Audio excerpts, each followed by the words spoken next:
दिगपंडी में 4 जन को अपहरण करी 2 कोटी दाबी घटना रे कार्यानुष्ठान 2 जन को गिरफ्त कला के नुआगां थाना पुलिस। अपहरण घटना रे अटक थिबा भोलासिंगी गाँव पृथ्वीराज साहू और सुनीता बेहेरा नामक जड़े महिला को गिरफ्त करा जायछि। उभय को आज कोर्ट चालाण करा जिवो। सुनीता घर पछपटे थिबा प्राय एकरु अधिक जमी रे गंजेई गछ को नष्ट करिछि पुलिस और अबकारी विभाग। रविवार राति रे चिकिटीगढ़ में थिबा एक भंगा दोदरा घर 4 जन को उद्धार करा जायतिला एवं 4 जन को भंगा दोदरा घरे रखी नागसाप देखाई 2 कोटी टंका मागिथिले अभियुक्त।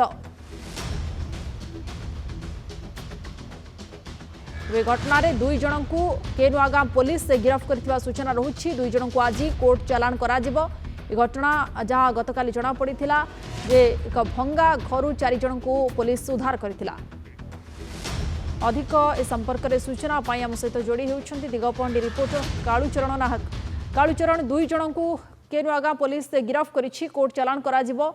आउ कोन तथ्य संपर्क में पुलिस हस्तगत होइछि?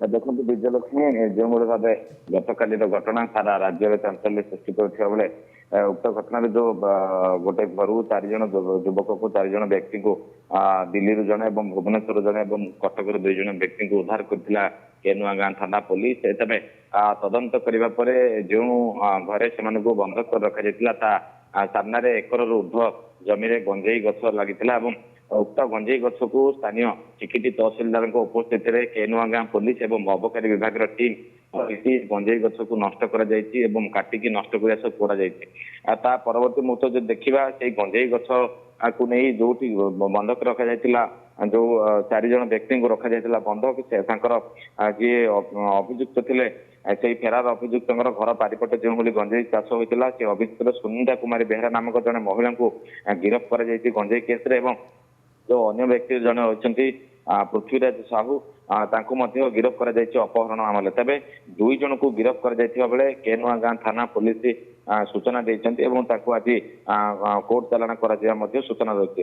तेज जो भंगा दोदरा घर 4 जन को उद्धार कर 4 जन को उद्धार करने जो नागसाप देखे से 2 कोटी टंकार मुंड विहीन मागुले किडनापिंग कर नागसाप को लेकिन विभिन्न प्रकार एक्ट लगी सूचना मिली 5 जन को जो चिन्हट कर चिकिटी और ब्रह्मपुर अंचल से यथाशीघ्र गिरफ हो ब्रह्मपुर एसपी सूचना देते।